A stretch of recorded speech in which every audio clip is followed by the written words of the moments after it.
The views and opinions expressed by the Loft Party Podcast panel participants and guests do not necessarily reflect those of the Good Times with Good People company, the host, or its sponsors. It's not getting in.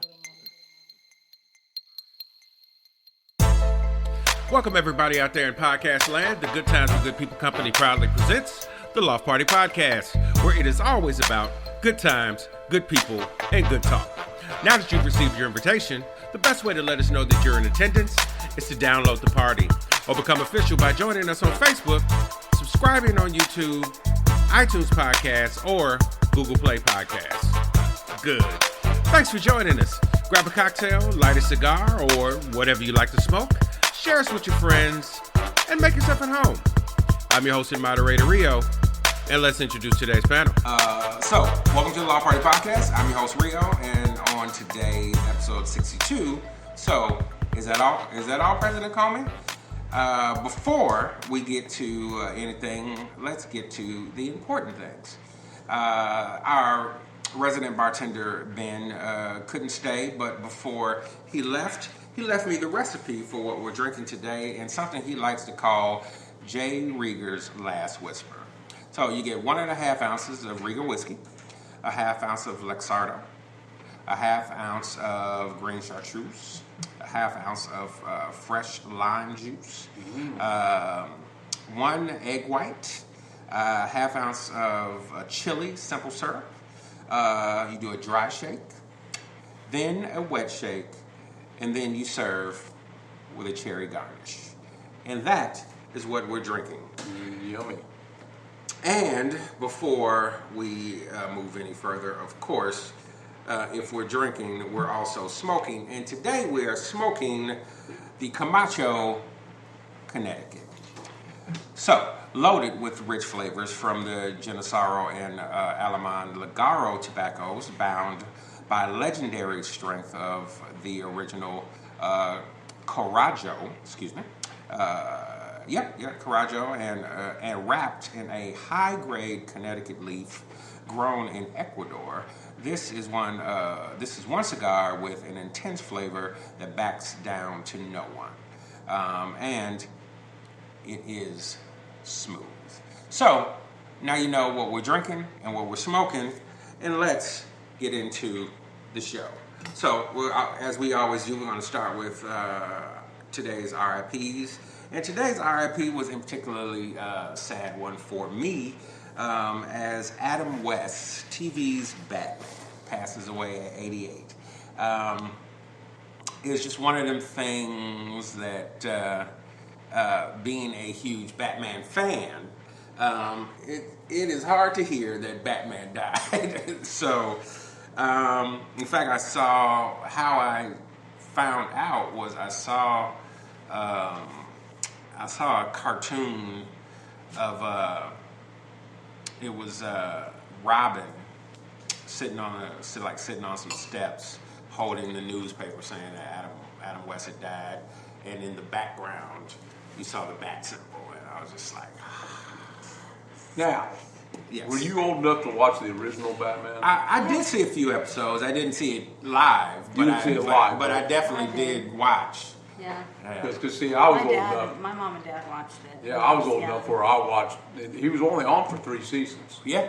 That's the funny thing. It seemed like a hell of a lot longer time than that. Yeah. But I mean, we were into Batman. Everybody watched Batman. Matter of fact, we only had 3 or 4 channels. Yeah. But Batman was something everybody would come home and watch. Yeah. Matter of fact, what's funny is really only a few short years ago did he finally get a star on the Walk of Fame. Yeah. I remember we actually wound up watching. It's kind of a documentary around the process of him getting the star that year, and I was really happy because apparently they had been trying to get him a star for several years, and it never quite went through. And you have to get a certain number of votes, and it's not like just you get nominated and you automatically get it. You go through this whole crazy process. I'm kind of glad that it's not easy. Yeah. Although I'm pretty sure Trump has a star on the Walk of Fame, which is completely stupid to me. Like, I don't know what you would have done to deserve a star on the Walk of Fame. He has been in a movie or two, and on a television show or two. Nothing that I would consider he's star worthy. No, I understand. I mean, he has played himself in every movie or TV show The he's ever been Apprentice on. had really good ratings the first few. I mean, I think actually up until he left it. But I was never. I mean, that's Never watched it once. reality TV. I is think just not my thing. I watched a few shows, and it was kind of. I watched it. It's negative humanity for me, and I'm not into negative humanity, you know. That's why I'm like, I don't really. I mean, and that's my opinion. Other people may feel differently, but I feel like when you have a star on the Walk of Fame, it should mean something to society. Now, you know, it was kind of like let me put that statement in context, because whatever you think about them or feel about them, Kim Kardashian has a star on the Walk of Fame. So that's what I'm talking about. But they actually, unfortunately, have influenced. Yeah, now this is society. also very true. Yeah, I would say that Trump is one of the biggest influential people that we have ever witnessed. Oh, absolutely. I don't agree with that. Now this is actually funny, whether negatively or positively. Right. And that's what I mean. Think how many times we've talked about him just in here. I mean, more than but the reason that we're talking about him is because of political reasons. If he was just still a TV personality, we wouldn't be talking about him. But he wouldn't be as influential. Right. But that's why I'm saying, like, the reason that he has a star is a horrible reason for him to have a star. I'm sure it was Now, somehow. one other thing.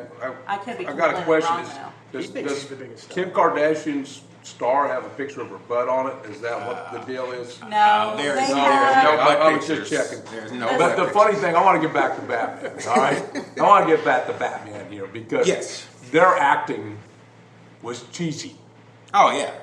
Purposely. It was purposely cheesy. Yes. The way they spoke and everything else. However, compared to a lot of movies you watch nowadays where they mumble through it, and if you're deaf as I am, I got to put closed caption on and everything to be able to see what the hell they're saying. Because they got so much background noise going on, they're mumbling each other. You know, talk. Right. The only thing about the old movies, the old actors, and the old shows, they spoke. Yeah. They took time to talk. Even if they talk funny like me, you can understand what the hell they were saying, right? This is very true. It's very But true. that was great cheesy stuff, and Catwoman was smoking hot. And now she is the voice of every taxi in New York City. Really? Yeah, like if you get picked up at the airport and you get in the back of the taxi and shut the door, welcome to New York. This is perfect. like that. That is crazy to me, but yeah. However, She's become the voice of Gotham. The most smoking Catwoman ever had to be Halle Berry. She played it, right? It was a dumb movie. Horrible I don't movie. care. She was That's not what I'm talking about. If it was a good movie, I said the most smoking. okay. I give it. Clearly, Dave was watched Halle it for the plot. Berry. Apparently, Clearly, he watched it for the he plot. Hey, I wasn't watching it for content. You know what? You know what we didn't do? I didn't tell you who's on today's panel. So, as you may have guessed, we've got Big Dave Elliott. He's the owner of CP Construction. And we've got Brian Massey, our market analyst for True Media and our resident brain mass. And, of course, the anonymous female, because she doesn't want you to know her name. Come on, anonymous female, you need to give it up one of these days. The pod wants to know. Nope. They can keep wondering. They can keep wondering. All right. So, before we get too deep, let's play a quick party game. Hey, you can search for the Loft Party Podcast on iTunes Podcasts, Google Play Podcasts, and on our Good Times with Good People YouTube channel. You can follow us on Instagram and Facebook, tweet us on Twitter, and if you like the content we provide, donate to us on Patreon. www.patreon.com/Loft Party Podcast. You can find all of our links below. And now back to our regularly scheduled program.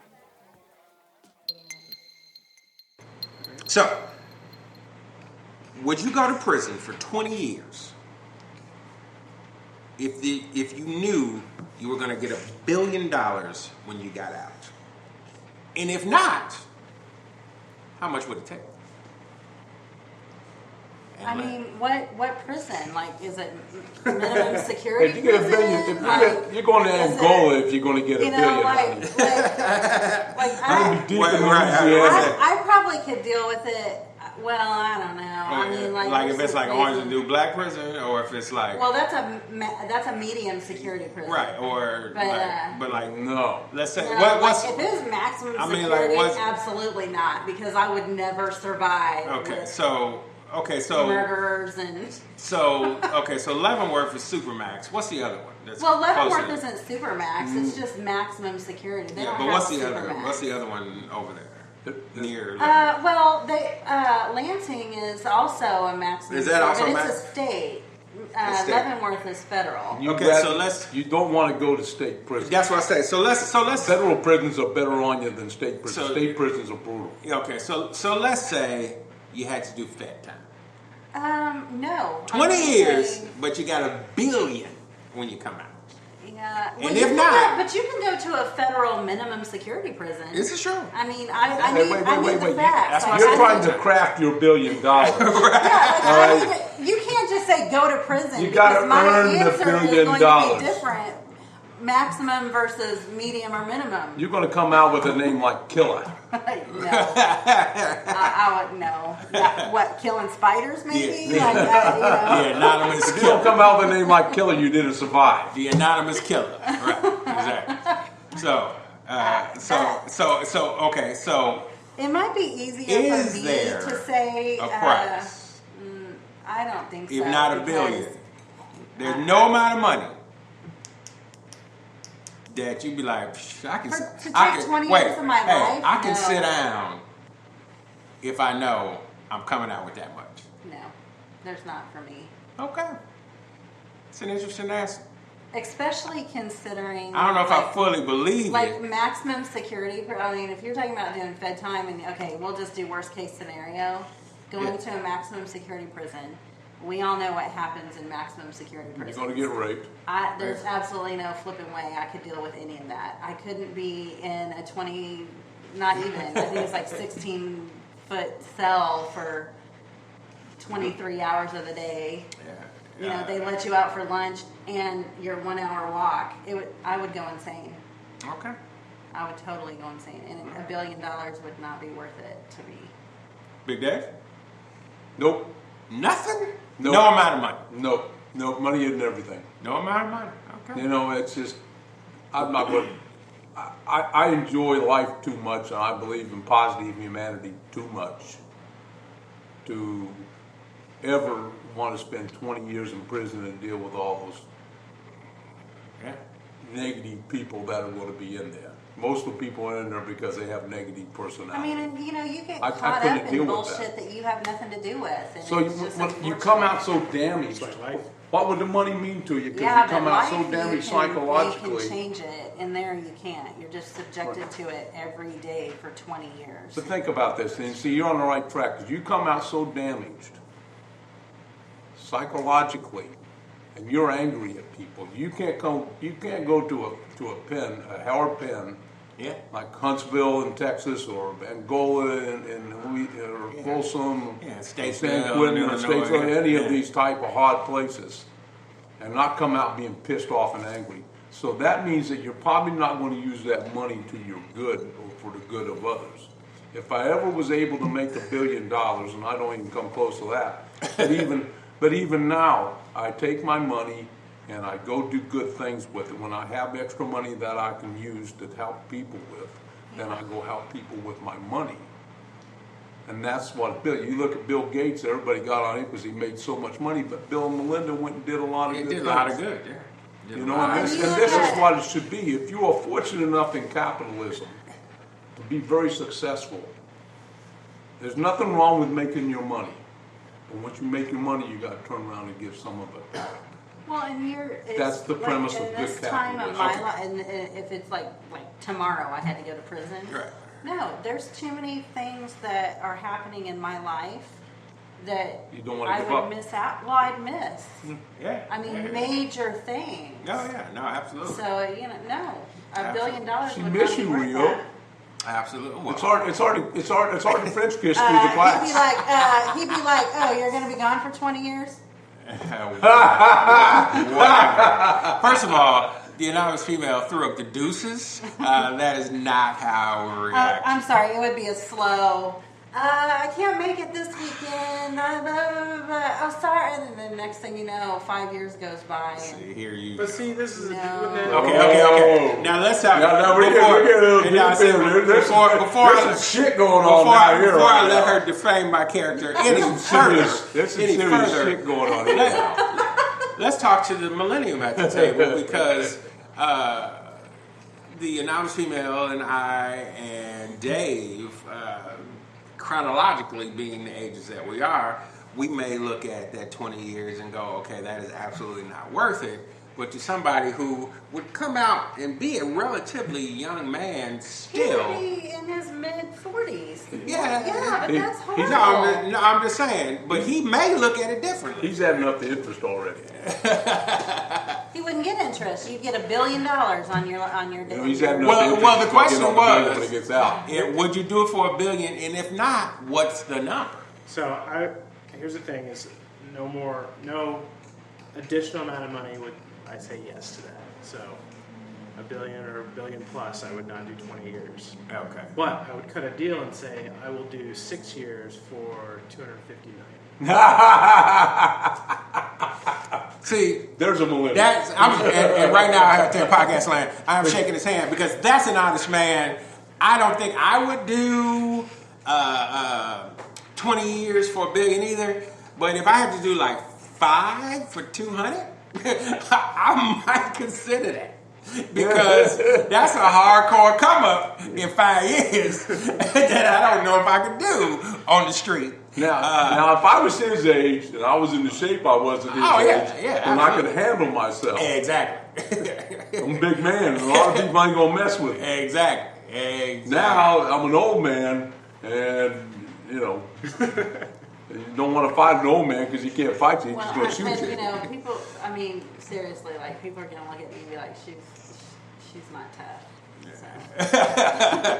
I do not look tough. No, not necessarily, no. Well, if you want to wear tops with little birdies and wallflowers all over, I mean, That's not to say I can't hold my own, but maximum security hold my own? No. All right. Okay. Okay. See, and I will testify because we have talks off of mic every once in a while. Believe me, the anonymous female can handle her. And with that, we'll be right back. Hey out there in podcast land, we would not be doing our duty if we didn't acknowledge the sponsors of the Loft Party Podcast, the Majestic Restaurant and Jazz Club, and the Majestic's Pendergast Club. The Majestic carries on Kansas City's tradition of great food and jazz. Let them show you why they are the classic Kansas City steakhouse experience. 931 Broadway, just 3 blocks from the Kansas City Convention Center. J. Rieger and Company, a Kansas City distillery. Whether whiskey, gin, or vodka, neat or on the rocks, J. Rieger, Kansas City, sipping good since 1887. C&P Construction, Kansas City's premier wood framers. 50 years of quality framing and craftsmanship. Just email david.cnpservice@gmail.com and start building something new today. And our friend and frequent guest, Lane Boland. Thank you all for all that you do. Time to rejoin the conversation. Okay, and we're back on the Loft Party Podcast, and here we go. Party politics. So, today we're talking about, of course, the Comey hearing. So, first, what did we learn? I guess that is probably the most appropriate question. what? I don't think we learned a lot. I think one thing I we think did both learn. sides are still entrenched in their own idea of what. I mean, Ideology. it's amazing how you can hear a sentence, but one person hears it differently than another. But they're saying you hear it. But at you the heard the same time. words, yeah. You it's what you choose to get out of it. Well, this is also the mainstream media. No. Yes, it is, because no. one part's going to take it this way, and the other part wants to No, take it this way. I'm They talking so about. bad I'm want it not to talking go. about media. I'm talking about having a conversation with somebody that listened to the exact same thing at the exact same moment you did. You hear one thing, they hear another. I'm not even talking about media. It's the same thing. How is that the same thing? It's the exact same thing.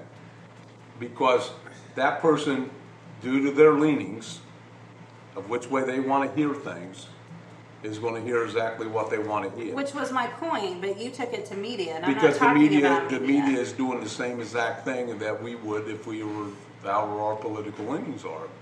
That's really what I see it as. You know, the funny thing is, we were saying, a couple of weeks ago that in the RIPs, one of the RIPs was Roger L. passing. I think that, if he has any legacy, Well, he has a legacy. Well, There's no doubt about that. yeah, Whether you like it or not, he yeah. has a legacy. But I guess what I was saying is that is his legacy, is that he's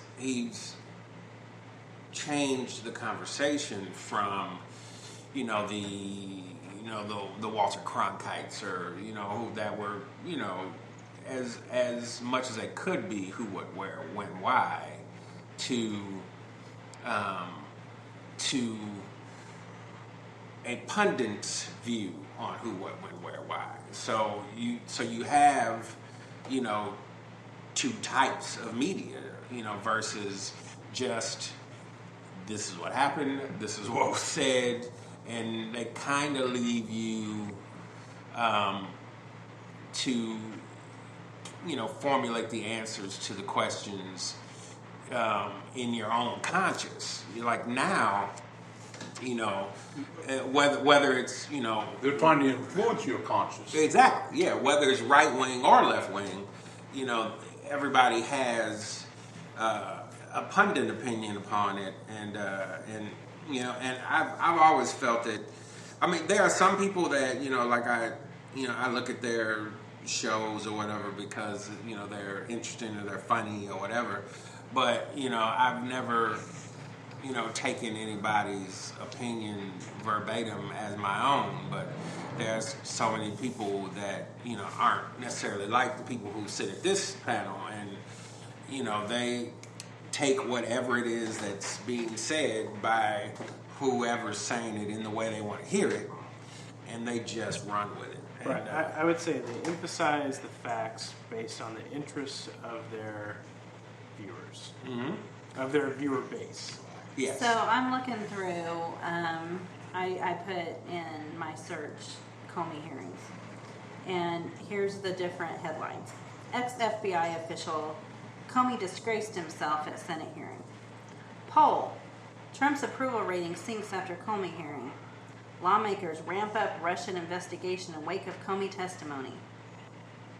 Even Fox News was struggling to spin the Comey hearing. I'm like, Ivanka Trump on Comey hearing. My father feels very vindicated. Now, those were several different media sources, and none of them had the same. Doesn't that vindicate what I was saying to you? Or close. It does, but I mean, yes, I get what you're saying, but I wasn't talking about media. I was just talking about in general conversation. But it You're goes always hand going in to hand defend. anymore. That's the whole thing. Is I that don't we know. are so I think influenced that by our we're- media. I think that we're all pretty. At least I know Mario and I are. We Here we tend are. to. I don't go to just the news sources that I agree with. Nor do I. Right. Well, I mean, okay. I can only speak for us because, I know what we do outside of this podcast. But, not everybody does that. It's a comfort in banding with people that think like you and Sure. act like you. It's uncomfortable And- when people have a different opinion from you. But It's you're difficult. never going to be able to move forward in anything if you don't have opposite views of, points of view, and to be able to talk about it. I think that's I think that's the biggest difference that I see in the Trump presidency versus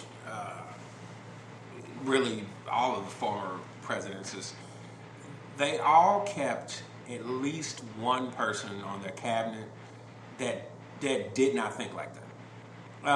Just purely because you need to hear that other point of view to know whether or not you're making a sound decision. But I think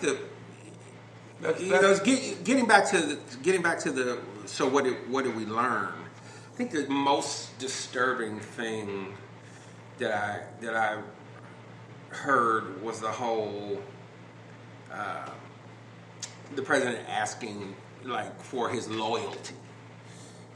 Yeah, that disturbs me in government only because at that level of government, your loyalty should be to the Constitution and to the American people, not to whoever's sitting in office at the time. And so it that bothered me because in that any president saying, hey, look, I need anybody sitting around the table for me to be loyal to me. But that's the businessman in it. And That's the difficult thing that he's going to have trouble transitioning from because he's not a bureaucrat. I have to understand that my foremen are loyal to the company because they are the company's asset. Well, in business, I fully And this get is where Trump is having trouble making that separation. it. Yeah, I agree. And I don't necessarily fault him for it. And I hope he learns from it. I think that's the biggest issue that I have with him. He's not learning anything. He's not. He's still a very short period of time so far. Okay, but he's been dragged through the coal on certain things that he continues to do over and over and over. Let's look back a little bit because you do have to do some apples to apples comparison. Remember, Clinton's first 6 months were a disaster. He really struggled with a lot of things. Because, Did you say Clinton? I Yeah, mean, that was President I Clinton. was so early in voting that okay. But I voted for Clinton in the second term. I voted for Bush in the first one. He struggled with a lot of things. It takes them a while to get their footing and understand. Now, to Bill's credit, he had Hillary over there trying to push through health care right off the bat. Yeah. And it's kind of like, geez, woman, you should have probably backed off a little bit and waited until you got a year or two down the road. Let Bill get his footing before you turn around and start throwing stuff like that out because that's going to destroy your But approval do you think rating. she did that without his knowledge? No. No, she didn't. But was that a mistake by him? I would say yes. That's my point. And Trump is also being influenced by Ivanka and Jared, and he's got all these people around him that are talking to him. His attorney has to be. Well, I noticed he's got a lot of gray hair like me. And I think he might have not had gray hair 6 months ago, but his, with his tweet and all this stuff, he's got a lot of work to do. But I would still say this: he still has a body of work out there that he's trying to get some things done, and he's really, really pushing through some issues. Now he's probably moving too fast, and he's probably moving too hard, and trying to bully his way through things. But he is trying to do some things that he said he would do, which all presidents try to do. They have their agenda they were elected on, and that's their job to try to, push that agenda through. And of course, he's going to get a lot of resistance because of the polarization that is today's world of politics. Yeah. Well, and to go back to the point of that's exactly what happened. Whether you like him or not, that's exactly what happened with Obama. It started at the end of Bush's He did exactly term. what he said he was going to do. He wanted to transform America, and he did. That's yes what and he no, said. but if you watch, like I said, if you watch interviews with him, there are a lot of things that he really wanted to get done that he had to give up on because there was such a polarized Congress. And this And will happen to Trump, too. it started at the end of Bush's presidency. It started during the campaign, in 2007. But it's getting worse. It's not getting Well, better. of course it's getting worse, and this is the problem: is that we've become so polarized that it's an attack atmosphere, and this is mainstream media on both sides of the fence are an attack atmosphere. So they're going to attack. But you can't blame it all on the media because the Congress. He does his own Senators stuff. and they're all doing it. They're all doing it. But that's my point. And That's media exactly is feeding into what these congressmen are doing. Congresspersons are doing. People. There you go. You were almost PC incorrect. you I never thought I'd see that out of you, but you just screwed up. I didn't screw up. I corrected myself. Okay. Oh, that sounds like a politician right there. I misspoke. Let me walk that back. There you go. So I don't want to make it seem like the men are the only issue.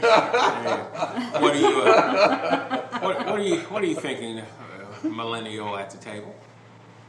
I think Dave makes a lot of really great points. I mean, it is an attack atmosphere, And to tell you the truth, I think it's an attack atmosphere on both directions. Yes, absolutely. yeah, Absolutely. yeah. That's my point. on both sides. And as much as I'll be honest, that I wouldn't want to admit it, but you're right. You can go find problems with any presidency that was going through, and it's like and it's one of those things where it doesn't rain, it pours because if you're that polarized, you're going to be under a microscope. I mean, I know once you get to that level, you're always under a microscope, but it's pretty bad. I mean, it's everything. As far as what do I feel like I learned from Comey this, testimony. I will say he's really, really good at what he does. Who? James Comey. Comey. Yeah. I think he's become politicized himself, don't you? He was. I don't think. Go ahead with what you're saying. We'll answer that in a minute. I wanted to answer it. I liked listening to him just because you could tell he put a lot of thought into what he was saying, but he was well prepared. He didn't stumble, Right. and he seemed very sincere. He actually got somewhat emotional at times. Well, Yeah, and the thing is, it's easy to be that way when you believe you're telling the truth. So, and I say you believe you're telling the truth because we don't know. Yeah. We won't know if what he said is true or not. Yeah. Not anytime soon. Yeah. But To be honest, it was sort of and I'm not even talking about what he said, but just the way he conducted himself was a breath of fresh air out of Washington because we haven't seen something like that in a while. And to answer your question of he's become Somewhat political. okay. So Mark Church. He spent time in Washington, and I mean, even he will tell you can't step foot there without becoming. True. You will become a different person. You have to align yourself with the right places, or you won't be there very long. Or have a very strong moral compass. Yep. And The one thing that I had a lot of respect for Comey on is that he admitted that, hey, I leaked some information to the Times, to a professor who leaked it to the Times on purpose, so they were hopefully set up an independent commission, because he felt like he needed to be vindicated by an independent commission. Now the spin on the right's going to be, well, Mueller was obviously, Comey held him up in very high esteem, and they were friends. And from what I can tell from the left and the right, Mueller is very well respected. So. yeah, and now. But they're going to now the But right's now going to spin Trump- it back the other way. Well, now they're saying, and I can't remember where I saw this, but now they're saying that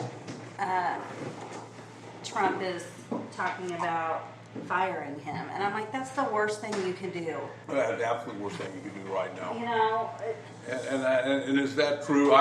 Trump hadn't said that. So I saw it on the news, but I don't remember what news I saw. That could be spun by anybody.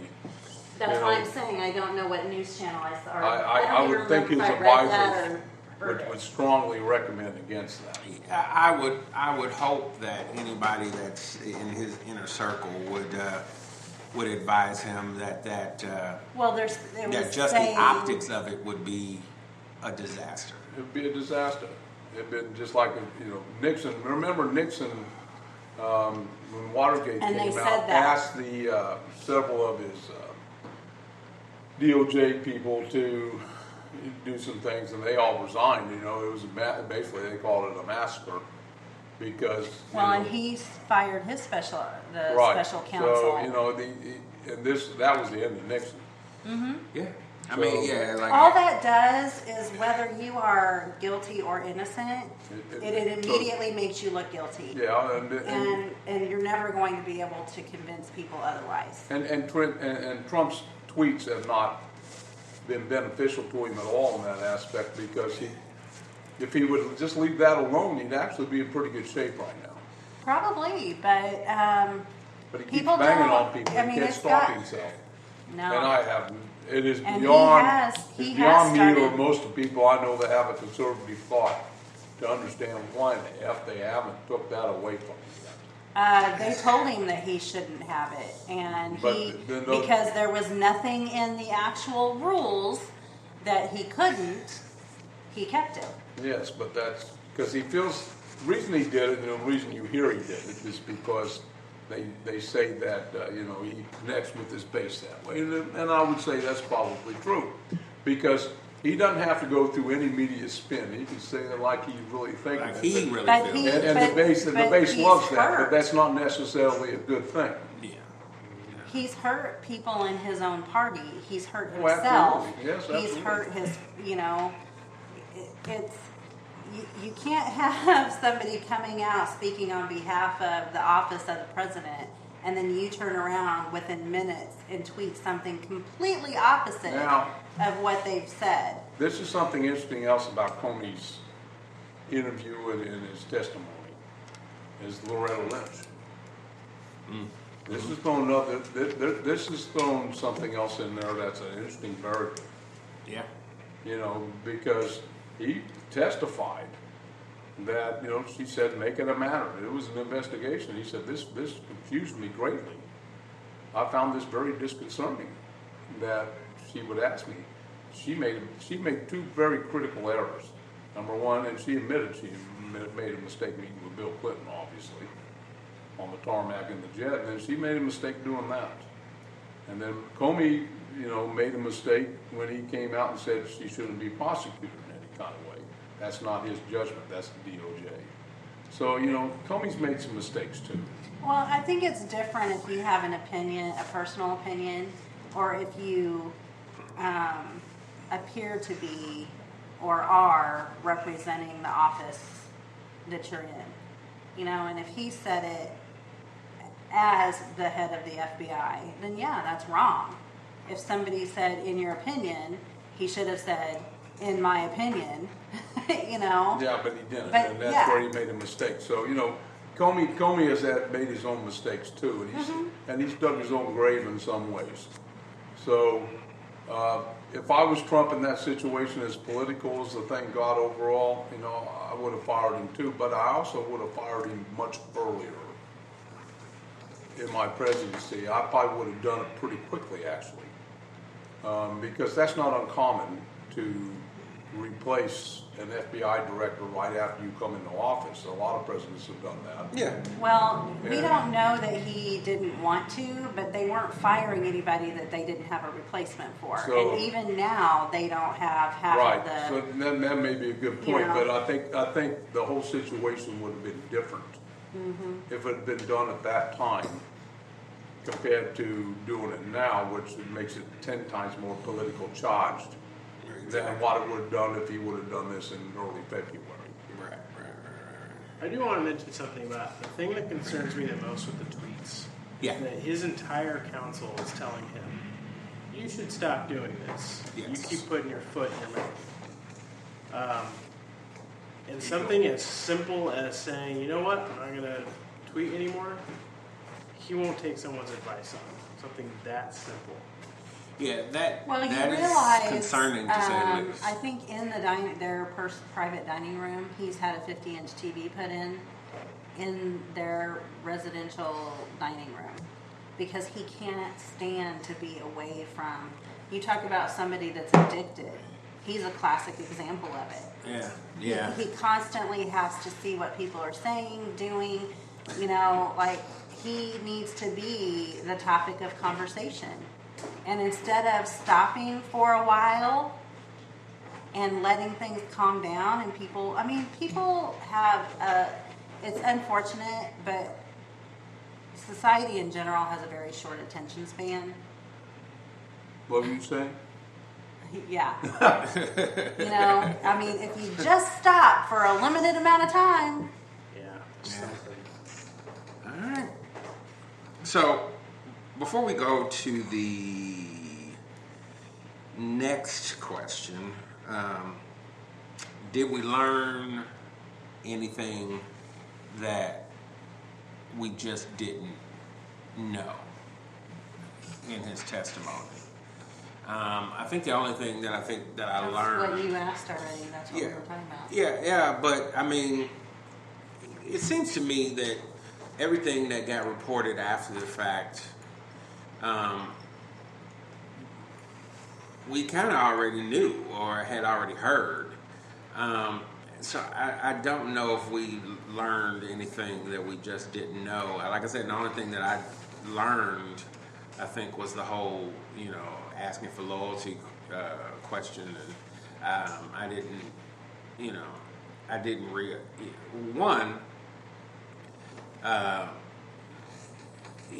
clearing the room to talk to the FBI director one-on-one isn't in and of itself a problem, Or that unusual. But clearing the room to then say, "Hey, can you just see clear to let this thing go, man? He's a good, Flynn's a good guy, and really,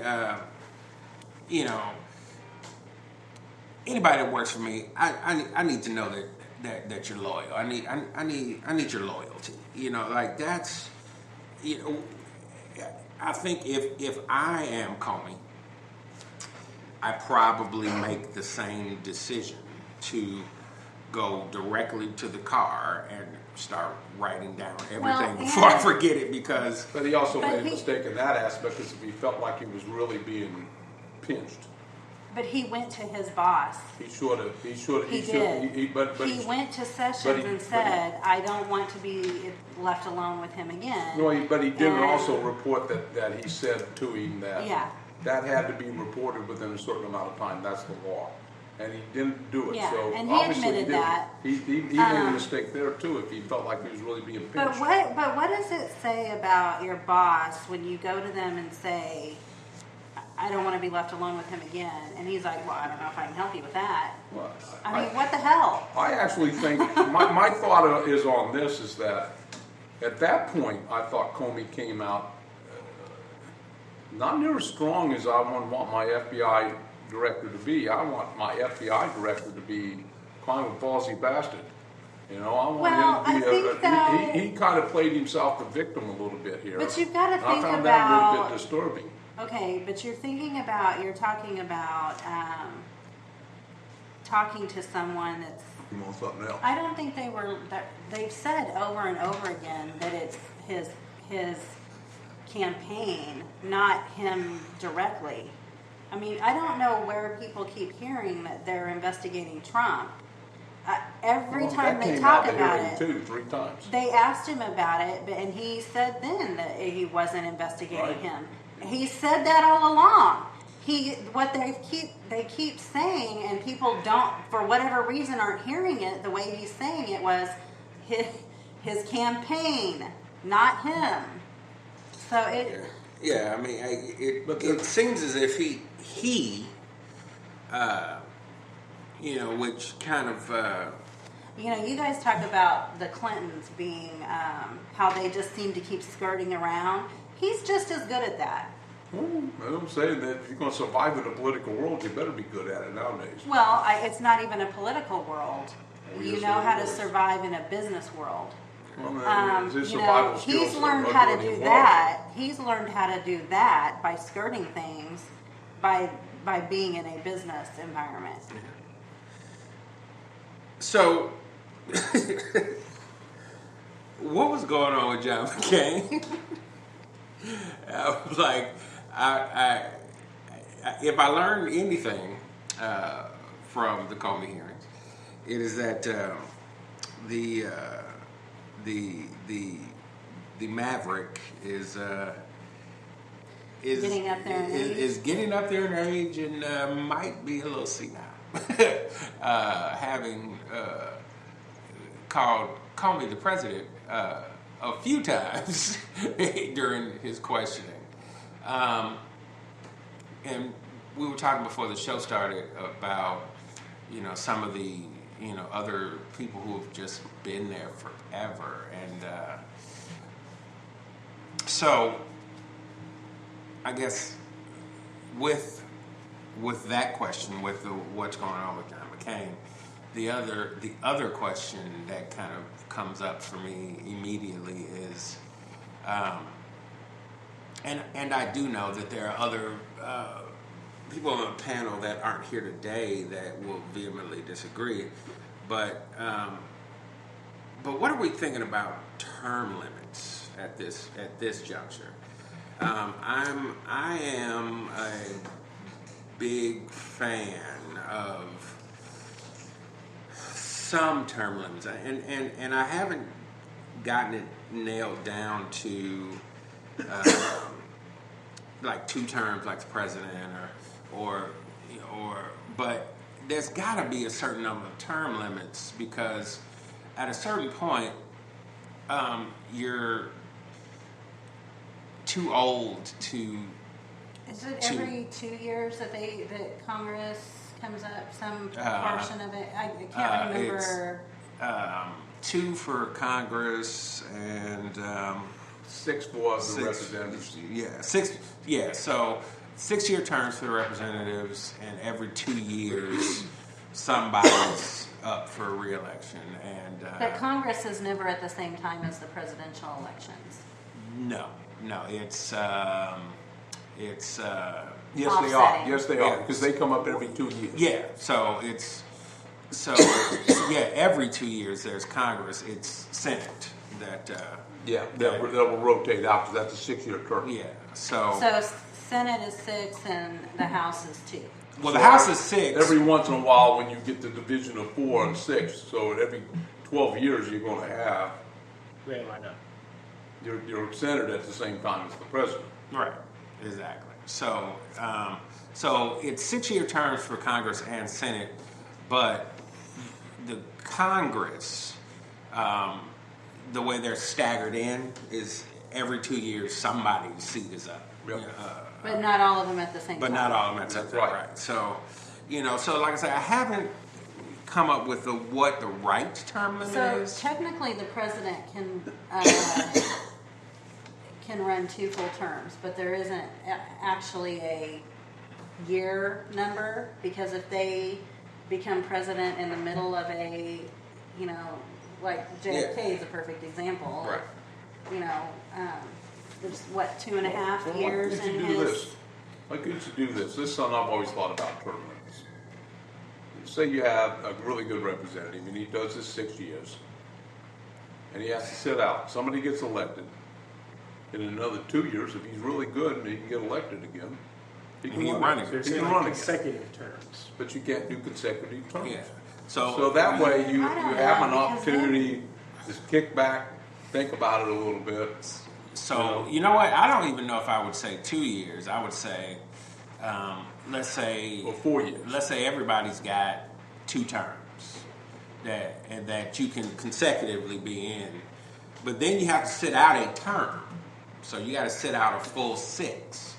I would wonder how many. It sure keep them a lot more honest. Oh yeah, I would wonder how many people would go back. If they actually sat out a full 6 versus sitting out 2. I that sounds like a good idea. I mean, who knows if it would work, but I think every office that has anything to do with laws should have term limits. No, I don't think judges should be a life the Supreme Court's ridiculous. I don't think any judge should have a life appointment because, I mean, I'm sorry, but the older you get, the more jaded you are, the less lenient you become. I mean, it's just... I'll give you an example on local level, okay? I'm a board member on the Johnson County Contractor Licensing. I'm appointed to this board, all right? The county commissioners have to approve me to be on this board. And I'm on the board for 4 years. I mean, this is wrong, and this is what's happened to McCain. Well, they become out of touch with everything totally that out happens. of touch. And I can't agree with you more. And I think this becomes a huge, huge problem because they don't understand what's going on out here anymore, and they are dealing. They have become permanent bureaucrats. Yes, there can always be better and smarter ways of spending the money, but when you start slashing budgets, you're going to hurt programs. It's just what it is. But now, if you got a government program, and this is one of the things that they're doing with Trump right now, is that they're going to slash some stuff. And government has gotten too big in a lot of areas. There's a lot of duplication. There's a lot of things out there. And this is going to be part of the tax reform and the welfare reform that's going to come with it and everything else. Let's not forget that Bill Clinton did a pretty good job of welfare reform. I mean, that was, if I look back on some of the stuff he did an excellent job there. He brought the welfare wars down, and that shall always be our goal, is to get people back to work, teach them how they can stand on their own and be successful. And that's hopefully, once again, I'll throw out the caveat, I don't trust the government to do a lot right anymore. They tend to work for their own interests, not for ours. Now, I don't think anybody on the panel would disagree with that for the most part. I think with that, we're going to take a break and we'll be right back. Hey, you having a good time? Let me introduce you to a couple of my media brothers. First, www.americathemixtape.com, a cipher on American politics, society, and culture. And where'd I get that mixtape? Of course, www.cornerbodega.us, purveyors of urban culture. Come on, let's get back to the party.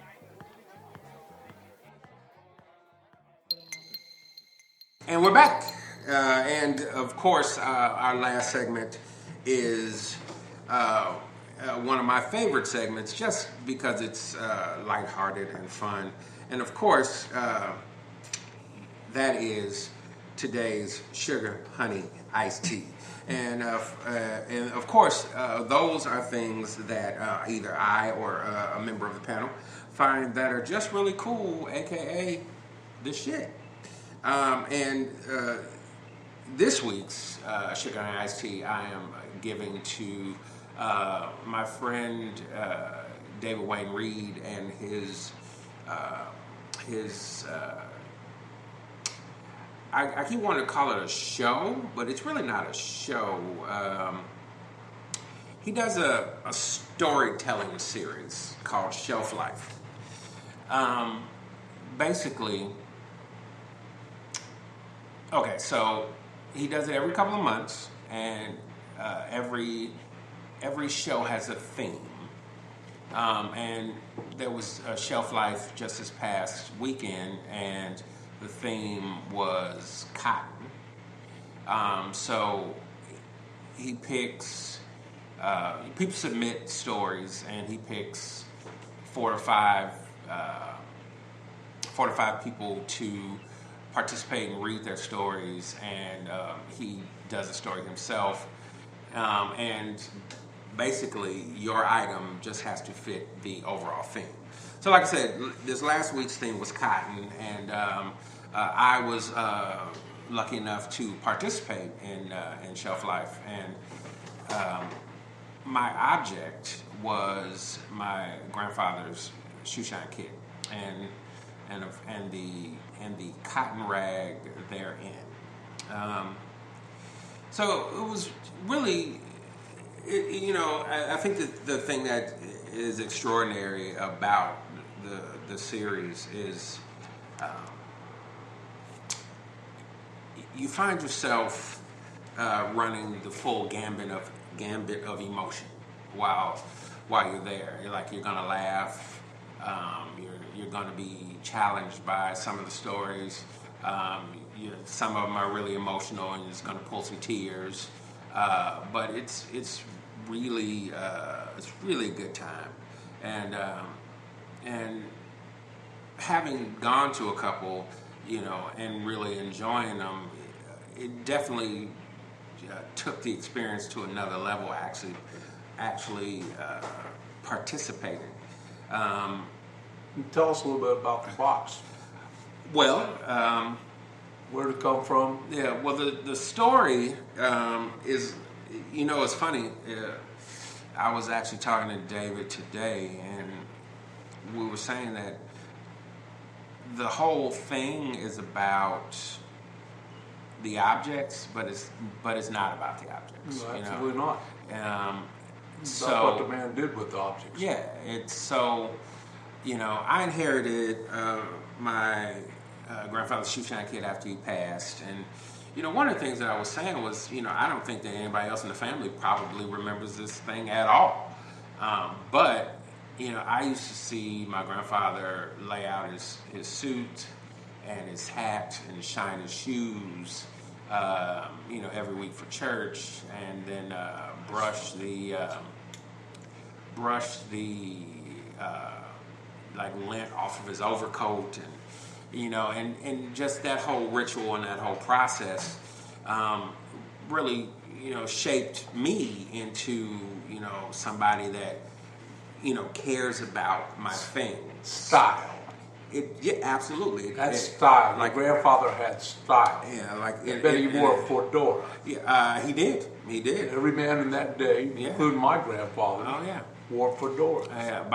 In fact, I was very upset because several of his fedoras were, taken by my uncles that were never going to wear them, and I wouldn't have been able to wear one either.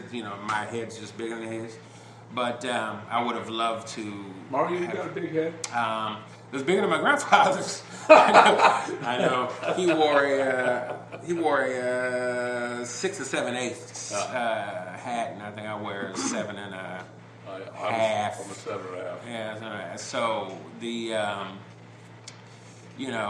but the whole kind of theme of my story was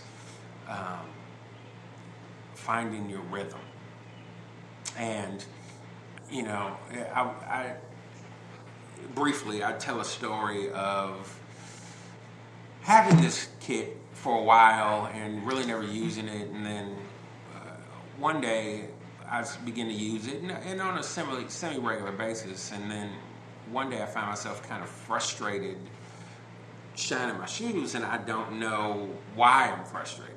I'm not really getting the kind of shine on the shoes I want, and but that's not really the thing that frustrated me. And then it hit me that the rhythm that I used to hear from my grandfather, just putting the cotton to the leather, and I just wasn't hearing that rhythm, and on top of that, I couldn't create that rhythm. And it really, you got rhythm, buddy. Well, so ultimately the story turns to me finding my rhythm. It wasn't my grandfather's rhythm. Rio's rhythm. But the example of my grandfather, helped ground me and helped me find my rhythm in so many things in life, well beyond, shining my shoes. It helped me find, my rhythm with, the things that, the things that I love and the people that I love, and, my personal style, and, I even say in one part of the story that, I've been songwriting forever, and I realized a few years back that almost all of the songs that I've written, and anybody out there in podcast land who's heard any of my music may be able to attest. The songs are pretty damn good, but they were almost always to somebody else's rhythm. And so kind of reconnecting with my past, helped me find my own rhythm. And now, I'm, producing music mainly to my own rhythms that I'm creating myself. And it's, given me, confidence to do so many different things, like start this podcast and things like that. So it was quite an experience, and I dare say it was the shit. I'm gonna lay something on you here. What you found out was that what is important for all of us to find out is that if you can look in the mirror and you say, I like what I'm seeing, then you found your rhythm. Absolutely. And I think that's the shit. That is the shit. Now, my shit is this. I've been working on getting my house ready to sell, which meant moving all my furniture out, pulling up the carpet, hardwood floors underneath, getting the hardwood floors, actually painting, fixed. I had sheetrock cracks in my foundation failed. Getting the sheetrock fixed, going through all the sanding and all the dust and all the crap that created, and then turning around and getting it painted, and then turning around and getting the floors redone, and finding out I live in a 50-year-old house that's got some really cool old floors in it, and they came out just gorgeous. And then dealing with the smell of the floors from the stain of the polyurethane, and I live in a hotel for the better part of a week with the wife. Right. And I call this organized chaos. I'm a construction.